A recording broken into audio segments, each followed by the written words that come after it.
You already know what it is. GMOG Media TV, GMOG Sports TV, Great Man of God Media TV, back with another one. All right, family. So it's been reported that the David Benavidez and Demetrius Andrade fight pay-per-view numbers have been in, and it's reported that they sold 60,000 pay-per-view buys, according to Rick Glazer, which I'll blow up here. The Benavidez Andrade pay-per-view bit, the financial bullet, bleeding red ink, it barely broke 60,000 buys. Piracy is a huge problem, but also a big factor. Demetrius Andrade was a non-starter for many potential pay-per-view buyers that elected to sit this one out. Now, I partially agree and disagree with Rick Glazer. You know, if you got a headliner, you got a main guy, which is David Benavidez, who also fought with his brother on the same card, who his brother lost to Jamal Charlo. Now, however, David Benavidez is the Mexican monster. He's supposed to be marketed as the Mexican monster, and he did not carry the fight, right? So if you're a pay-per-view attraction, the pay-per-view attraction will sell out regardless of who he fights. He's going to sell regardless of who he fights. So, you know, having Demetrius Andrade as your dance partner, if you're considered a pay-per-view attraction, you can still sell with a name or without a name. And apparently, you know, this was solidified with these rumored pay-per-view numbers that, unfortunately, David Benavidez can't sell, and he's not a pay-per-view attraction, at least not right now. He's not a pay-per-view attraction, which I can definitely understand why David Benavidez, every single post-fight interview, he's been calling out Canelo. I mean, this guy's been calling out Canelo more than I haven't. He's been saying Canelo's name more than any other person I've seen fight or wanted to fight Canelo in a long time. Like every interview, he's saying Canelo, Canelo, Canelo, Canelo, Canelo. You know what I'm saying? He even mentioned that Canelo needs him. Well, no. I've said this before in my last video. I said Canelo does not need to fight Benavidez. You know, Canelo's legacy is already intact. I mean, listen, those are just facts. Like, y'all could just disagree with me or not. Canelo's legacy is already solidified. I call it down the middle. I am an impartial, objective viewer when it comes to the sport of boxing. I'm going to call it down the middle. Canelo's legacy is intact. He's been fighting more championship fighters than any other boxer out there currently. He's been defeating more championship fighters than any other boxer out there. That's why he's considered the #1 pound-per-pound pay-per-view star in boxing. That's why he's considered the face of boxing. That's why he's on the Forbes list.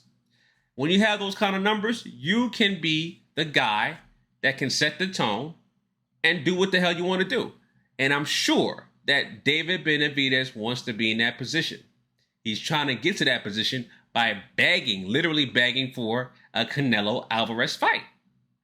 Right? So, yeah. David Benavidez is begging for a Canelo fight. Unfortunately, Canelo's camp and Canelo himself are very quiet. All we can go by is reported rumors of who he may fight next year, which I've reported that Canelo will most likely fight David Benavidez and Terrence Crawford, right? Depending on if the Terrence Crawford rematch with Errol Spence takes place next year or not.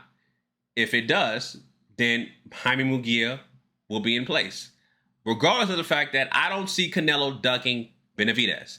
And like I said before, David Benavidez has been a WBC title holder before. He's got stripped twice because of cocaine use and because he was overweight, right? So if he had the strap, once Canelo went to 168, his objective was to become undisputed. When David Benavidez had the strap at 168 for the WBC strap, right? He would have been fought Benavidez. Canelo would have been fought Benavidez to become undisputed. Unfortunately, he was not, right? And people want to say, you know, oh, Benavidez has been mandatory for 2 years. That is true. He's been mandatory for 2 years, right? At the same time, Canelo was fighting champions, fighting fighters, mandatories, and things of that nature. You know, you could call it whatever you want to call it, right? The fact of the matter is, Canelo can pick and choose who he wants to fight. And for next year, 2024, May and September, I'm sure Canelo will pick and choose Benavidez and also pick either Munguia or Terrence Crawford. That's what I said in my video. Now, another thing that Benavidez also mentioned was the fact that, oh, well, if Canelo wants to fight me in May and try to hold me out thinking I can't make the weight anymore, I'm going to stay in shape and stay in the gym. Hey, that's great. That's great. You gotta stay ready so you don't have to get ready. I agree with that philosophy. I agree. Stay ready where you don't have to get ready. Okay. So again, this guy is banking on a Canelo payday, a Canelo opportunity, a Canelo for stardom. He's banking on that for next year, right? And rightfully so. So, you know, like I said, man, the 60,000 pay-per-view buys that's been reported out there for David Benavidez versus Demetrius Andrade, that is a flop. Point blank and simple. That is a flop. And those numbers are not going to put you on the B side, the C side. They're going to put you on the Z side. So you have no wiggle room for any negotiations whatsoever. So you're going to, whatever, if you know, once Canelo decides to give you an offer, you're going to have to accept it regardless. Accept the offer. The split most likely is going to be 75-25 or 80-20. And you're going to have to accept that until you beat Canelo, right? So those are my thoughts on that, family. Leave your comments down below about the 60,000 pay-per-view buys between Demetrius Andrade and David Benavidez. Let me know your thoughts down below, family. Until next time, signing out. Peace.